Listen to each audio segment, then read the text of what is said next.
Chapter 5. The Time Bandit Strikes. A thin shaft of sunlight fell on Sophia's face, and she stirred awake with a start. Scrambling to her feet, she brushed off bits of straw and hay from her arms and legs and looked around her in confusion and horror. Her head ached and she was very hungry and thirsty. Try as she might, she could not remember how she had ended up in such a dreadful place. It was dark and dingy, and the cold hard concrete floor was covered in hay, which is where she had apparently spent the night. Other than her recent breakup with Daniel, nothing this awful had happened to her before, and she was completely disheartened. Sliding limply down the wall, she slumped over and began to cry uncontrollably. Something was horribly wrong. Her head hurt badly, and the last thing she could now remember was Daniel ending their engagement at Asbury Park. She was able to recall the events leading up to that moment with no problem, but everything that came after it she could not remember. Hearing voices approaching, Sophia tensed up and held her breath as one of the voices began speaking in a gruff and clearly irritable tone. "I tell you, I gave her a big enough dose to keep her from remembering the past day or so. So, stop worrying. She should have no memory of the time conductor at all, which is what the boss wanted."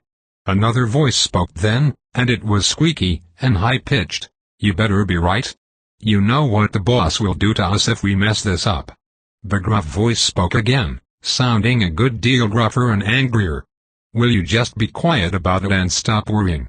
You are always worrying.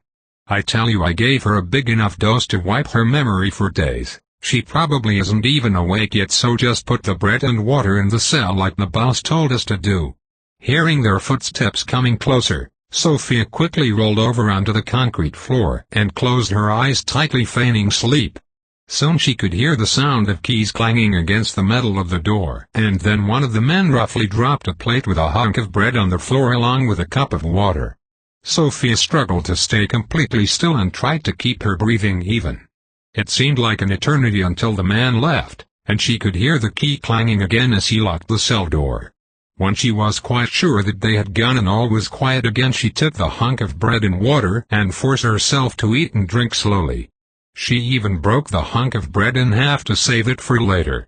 The sunlight was now streaming in more fully through the one high window of the cell, and it made her wish harder than ever that she was anywhere but in that horrible place.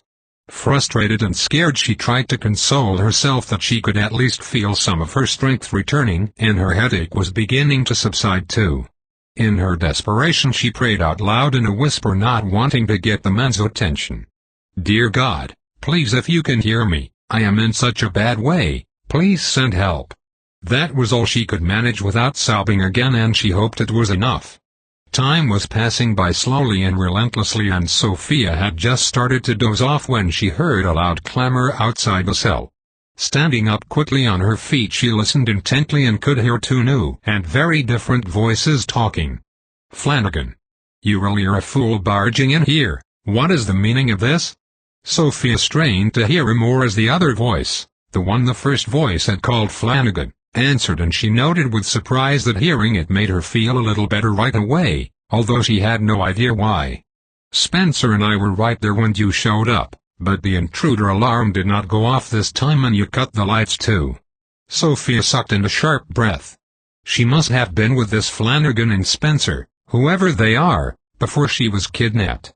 The voice that did not belong to Flanagan let out an awful shriek of laughter, and Sophia shuddered, quite certain that it was the cruelest laugh she had ever heard in her life. The voice then dropped suddenly and alarmingly and took on an edgier and more menacing tone. "Ha! I told you, Flanagan, you were going to lose. There is no way I am going to release the girl or Daniel, so you had wasted the trip. I warned you that I would not be so lenient when next we met." The other voice of the one called Flanagan responded impressively in a deep and commanding tone. "What have you done to her? If you have harmed even a hair on her head." The other awful voice was all but hissing now. "Or you will what, old man? You are no threat to me. I took her right under your nose, remember that." The one who was Flanagan spoke again. "Yes, and about that. How did you do it?" Sophia was surprised at how much the hissing voice then proceeded to reveal, until she realized that he was bragging and wanted the opportunity to boast of his accomplishment. It was a trifle, Flanagan, a mere trifle. Simply a matter of cutting the power so that the intruder alarm would not sound and you and the boy would not see me as I administered a harmless enough, but effective drug to the girl who had already fainted. He snorted out a contemptuous laugh and continued, "That part was just a bit of good luck for me. It is a pity though that her drug-induced memory loss is only temporary." When Flanagan spoke this time, he sounded much angrier, and his voice reverberated so loudly that it echoed even within the walls of the cell. "What possible purpose did you have in drugging the poor girl? It is appalling and I don't much care how you managed to shut the power off. Anyone could do that, but how are you just showing up on Old Destiny whenever you please? Whatever it is, I know it is illegal tech of some kind." The other voice was low and raspy in its reply and Sophia shuddered. Suddenly she was certain, even though she could not quite remember it, that she had heard that voice before and had disliked it then just as much as she disliked it now. "I should not be telling you this, Flanagan, but I cannot resist. It is such an irresistible opportunity to prove my superiority and your inferiority. I have stolen dilithium in crystal form, and as you know, it contains such a delightfully explosive reaction of matter and antimatter." The voice that was Flanagan boomed out so loudly that Sophia was tempted to cover her ears. "You mean to tell me that you are using an untested quantum entanglement device to teleport? And you call me the fool?" The hissing voice became shrill and menacing and Sophia shuddered in horror. "Do you think I give a fig about your precious safety protocols? I am not afraid to do what it takes to achieve my goal, and I am not about to let you or anyone else get in my way. Now I will not ask you this again, Flanagan. Get out."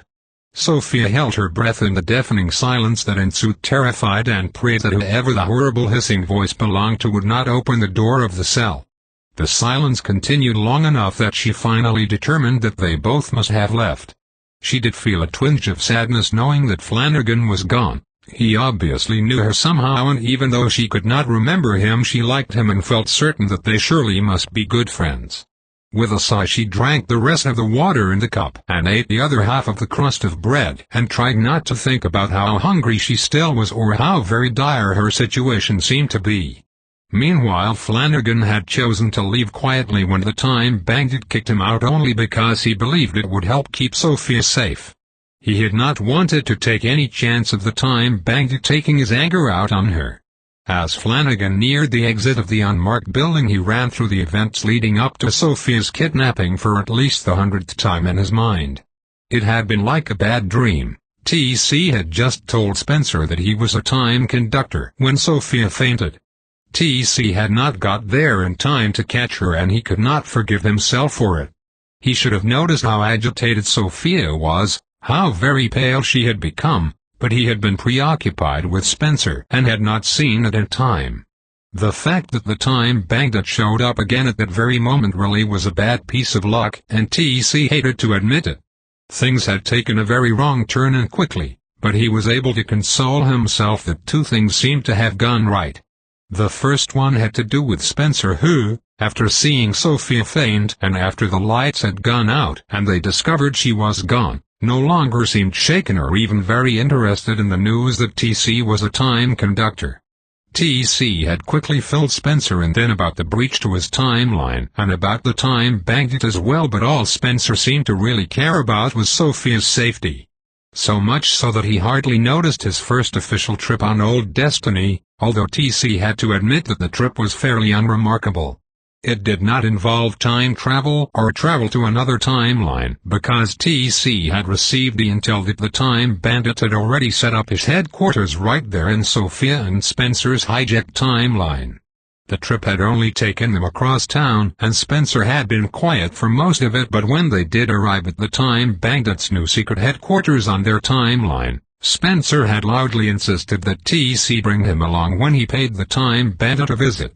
It had not been easy at all for Flanagan to convince Spencer to stay aboard Old Destiny, but he did finally, albeit reluctantly, agree after TC emphatically explained that it would be much safer for Sophia if he went in alone, at least this time.